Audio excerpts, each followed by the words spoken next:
What is a ruku'? How much is a bare minimum of ruku'? Ideally, of course, you want to make your ruku' so your back is straight and your hands are by your knees. But the bare minimum of an acceptable ruku' in normal circumstances, some people may have problem with their spine. Well, that's a different story, right? Always remember, people with special necessities, they always have a special ruling. But everybody else, the people that don't have those special needs, right? They have to follow the code. So in terms of ruku', the bare minimum is that you get to a point where you can touch your knees, okay? You don't have to go all the way. This is the obligation, not the sunnah. You understand? There's always a difference between these things, between integrals, obligations, and then what you should be doing. But we have to tell people the bare minimums as well. So why? Because the validity or invalidity of a prayer, it always goes back to what was the bare minimum. The bare minimum is that you have to at least bow down to a point where you're able to touch your knees. Some people don't do this, and that means the ruku' did not even start, let alone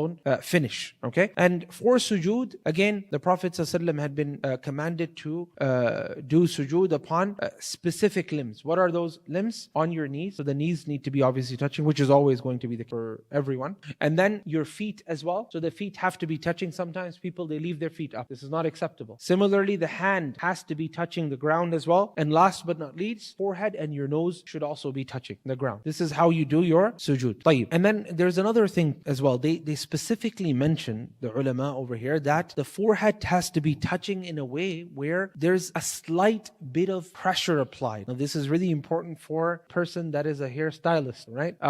Because sometimes, for example, someone's got their hair done really well and they're gelled it up and all that, spiked and so forth, and they don't want to mess that front port, nice spike in the front, mashallah, right? They don't want to mess it up. I'm telling you this because I used to be that kid myself, right? So if you don't do that, your sujood is not. If you don't put your forehead completely on the ground, your sujood is not accepted. Doesn't matter about your hair. Afterwards, when I discovered this, you can see what I do now, right?